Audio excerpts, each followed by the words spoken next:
નમસ્કાર મિત્રો, હું અનિલ ભદ્રકિયા મારી યુટ્યુબ ચેનલમાં આપનું સ્વાગત કરું છું। આ વિડીયોમાં વસ્તી ગણતરી 2027 અંતર્ગત જે હાલ પ્રથમ તબક્કામાં ઘર ગણતરી થવાની છે તેમાં ગણતરીદાર આવીને કેવા પ્રશ્નો પૂછવાના છે તેના વિશેની સંપૂર્ણ માહિતી આ વિડીયોમાં આપવાનો છું, તો વિડીયો પૂરેપૂરો ખાસ જોઈ લેજો અને વિડીયો ઉપયોગી લાગે તો વિડીયોમાં લાઇક અને કમેન્ટ જરૂરથી આપજો, તેમજ અન્ય મિત્રોને શેર કરજો। તો ચાલો વિડીયોની શરૂઆત કરીએ।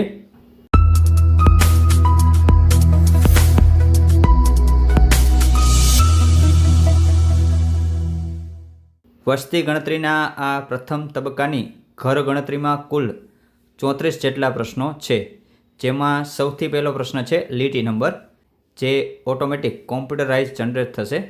ત્યાર પછી પ્રશ્ન નંબર 2 મકાન નંબર, ત્યાર પછી પ્રશ્ન નંબર 3 આવશે જનગણના ઘર નંબર।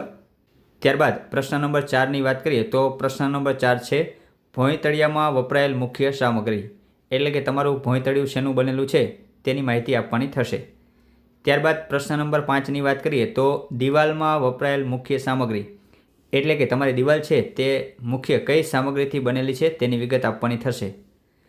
ત્યારબાદ પ્રશ્ન નંબર 6ની વાત કરીએ તો છતમાં વપરાયેલ મુખ્ય સામગ્રી, તો તેમાં પણ તમારી છત જેની બનેલી હોય તેની મુખ્ય સામગ્રીની માહિતી આપવાની થશે।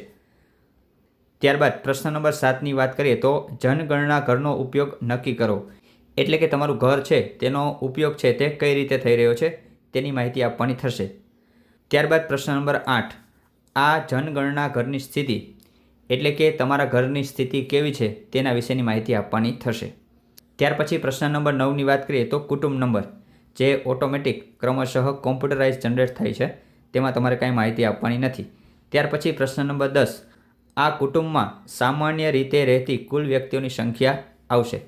તો મિત્રો તમને પૂછવામાં આવશે કે તમારા ઘરમાં કેટલા વ્યક્તિઓ રહે છે, તો તેની માહિતી આપવાની થશે। ત્યાર પછી પ્રશ્ન નંબર 11 કુટુંબના મુખ્ય માણસનું નામ, એટલે કે ઘરની મુખ્ય વ્યક્તિ છે તેનું નામ આપવાનું થશે। ત્યારબાદ પ્રશ્ન નંબર 12 જાતિ, એટલે કે જે મુખ્ય વ્યક્તિનું નામ લખ્યું છે તેની જાતિ છે તે અહીં દર્શાવવાની થશે। ત્યારબાદ પ્રશ્ન નંબર 13 જો અનુસૂચિત જાતિ કે અનુસૂચિત જનજાતિ કે અન્ય, એટલે કે મુખ્ય વ્યક્તિ છે જેનું નામ લખ્યું છે તેની જાતિ અહીં દર્શાવવાની છે। ત્યારબાદ પ્રશ્ન નંબર 14 આ ઘરની માલિકીનો દરજ્જો, એટલે કે તમને પૂછવામાં આવશે કે આ ઘર તમારું માલિકીનું છે અથવા તો ભાડાનું છે, તો એ રીતે તમારે માહિતી આપવાની થશે। ત્યારબાદ પ્રશ્ન નંબર 15 રહેવાના ઉપયોગમાં આવતા ઓરડાઓની સંખ્યા, એટલે કે તમારા ઘરની અંદર રહેવા લાયક કેટલા ઓરડાઓ છે તેની માહિતી આપવાની થશે।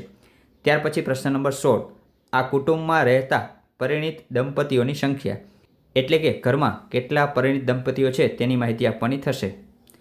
ત્યારબાદ પ્રશ્ન નંબર 17 પીવાના પાણીનો મુખ્ય સ્ત્રોત, તો તમને છે તે ઘરમાં પીવાનું પાણી કઈ રીતે મળે છે તેની માહિતી આપવાની થશે। ત્યારબાદ પ્રશ્ન નંબર 18 પીવાના પાણીના સ્ત્રોતની ઉપલબ્ધતા, એટલે કે તમને પીવાનું પાણી છે તે ક્યાંથી મળે છે, પરિસરમાં જ મળે છે કે પરિસરમાં નજીકથી મળે છે કે દૂરથી મળે છે તેની માહિતી આપવાની થશે। ત્યારબાદ પ્રશ્ન નંબર 19 પ્રકાશનો મુખ્ય સ્ત્રોત, એટલે કે તમારા ઘરની અંદર લાઇટ છે તે કઈ રીતે મળે છે તેની માહિતી આપવાની થશે। ત્યારબાદ પ્રશ્ન નંબર 20 શૌચાલયનો ઉપયોગ, તો તમારી ઘરે શૌચાલય છે કે કેમ, અને છે તો તેનો ઉપયોગ કઈ રીતે થાય છે તેના વિશેની માહિતી આપવાની થશે। ત્યારબાદ જો શૌચાલય હોય તો પ્રશ્ન નંબર 21 આવશે શૌચાલયનો પ્રકાર, એટલે કે તમારે શૌચાલય છે તેમાં ફ્લશ અને પોર ફ્લશનું જોડાણ કઈ રીતે કરેલું છે તેના વિશેની માહિતી આપવાની થશે। ત્યારબાદ પ્રશ્ન નંબર 22 ગંદા પાણીના નિકાલનું જોડાણ, એટલે કે તમારા ઘરની અંદરથી ગંદા પાણીનો નિકાલ છે તે કઈ રીતે થાય છે તેના વિશેની માહિતી આપવાની થશે। ત્યારબાદ પ્રશ્ન નંબર 23 પરિસરમાં સ્નાનગૃહની ઉપલબ્ધતા, એટલે કે તમારા ઘરની અંદર બાથરૂમ એટલે કે સ્નાનગૃહની વ્યવસ્થા છે કે કેમ, અને છે તો કેવું છે તેના વિશેની માહિતી આપવાની થશે। ત્યારબાદ પ્રશ્ન નંબર 24 રસોડું અને એલપીજી પીએનજીના જોડાણની ઉપલબ્ધતા, એટલે કે તમારા ઘરની અંદર રસોડામાં તમે રસોઈ શેના દ્વારા બનાવો છો તેના વિશેની માહિતી આપવાની થશે।